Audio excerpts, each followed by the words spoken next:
আজকের দিনটি সত্যিই খুব সুন্দর কেটেছে। বাসার পাশের পার্কে আজকে আমরা সবাই মিলে ছোট্ট একটা পিকনিকের আয়োজন করেছিলাম। সব মিলিয়ে খুব ভালো একটা দিন ছিল। আসসালামু আলাইকুম, কেমন আছেন সবাই? লিজেন্ডারি লাইফ অফ নিপা ব্লগে আপনাদের সবাইকে স্বাগতম। বাসার পাশে অনেক বড় একটা পার্ক আছে, সেখানে অনেক সুন্দর একটা পিকনিকের আয়োজন করা হয়েছে। আমরা সকাল 9টায় সেখানে যাই এবং গিয়ে বিভিন্ন রকম খাবারের ব্যবস্থা ছিল সেগুলো নিয়ে খাই। সকালে চা, বিস্কিট, কেক, কলা এইসব খেয়ে তারপর আমরা ঝালমুড়ি, ফুচকা এগুলো খেলাম। আরাফ আরহাম দুই ভাই মিলে আমাকে এনে এনে দিচ্ছিল। মাঝে মাঝে সবাই মিলে এমন আয়োজন করলে সত্যি সময়টা খুব ভালো কাটানো যায়। পার্কের পুকুর পাড়ের এই জায়গাটা আমার খুবই ভালো লাগে। এখানে বসে মাঝে মাঝে আমার চা কফি খেতে ইচ্ছে করতো, তবে কখনো খাওয়া হয়নি। এই প্রথম পিকনিকে এসে আমি এখানে বসে কফি খেলাম। খোলা আকাশের নিচে সবুজ ঘাসে গাছের ছায়ায় বসে আলাদা এক শান্তি আছে। আমরা বড়রা একসাথে অনেক গল্প করেছি, চা খাওয়া হলো, নানা রকম খাবার দাবার খাওয়া হলো, কারো হাতে চিপস, কারো হাতে জুস, আবার কেউ কেউ ব্যস্ত ছিল ছবি তুলতে। সত্যি বলতে পার্কে বসে সবাই মিলে খাওয়ার একটা আলাদা মজা আছে, যা ঘরে বসে খাওয়ার সঙ্গে মেলে না।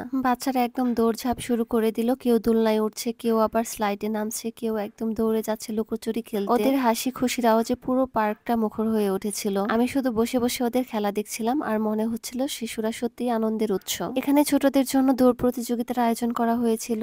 আরাফ আরহাম দুজনেই দাঁড়িয়ে গেল প্রতিযোগিতায়, কিন্তু কেউ কিছু হতে পারেনি, তবে অংশগ্রহণ করেছে, এটাই অনেক। এখানে বড়দের জন্য বিভিন্ন খেলার আয়োজন করা হয়েছিল। মেয়েদের জন্য চেয়ার খেলা ছিল, তবে আমি অংশগ্রহণ করিনি। বাচ্চাদের চোখে মুখে আনন্দ দেখে মনে হচ্ছিল আজকের এই দিনটা ওদের স্মৃতিতে অনেক দিন রয়ে যাবে। অনেকক্ষণ ধরে বাচ্চারা বিভিন্ন প্রতিযোগিতায় অংশগ্রহণ করেছে, এরপর একটু ক্লান্ত হয়ে যায়। আমি ওদেরকে আইসক্রিম, জুস এগুলোই খাওয়াচ্ছিলাম। আজকের ওয়েদারটা অনেক ভালো ছিল, রোদ ছিল, সেই সাথে অনেক বাতাসও ছিল। তবে বাতাস থাকলেও খোলা মাঠে রোদের কারণে খুব গরম লাগছিল। আরহামও অনেকক্ষণ দৌড়ঝাঁপ করে অনেক টায়ার্ড হয়ে গিয়েছিল, ওকে আমি একটু জুস, চকলেট এগুলো খাইয়ে দিলাম। তারপর আবার ফুটবল খেলা শুরু করেছে তার বাবার সাথে। আমি যতই তাকে ছায়ায় খেলতে বলছিলাম, কিন্তু না, সে রোদেই খেলছিল। সাধারণত যখন বাসায় থাকে রোদের সময় তো বেরি হওয়া হয় না। আজকে অনেকক্ষণ রোদে থেকে বাচ্চাদের ভিটামিন ডি এর চাহিদা অনেকটা পূরণ হয়ে গেল।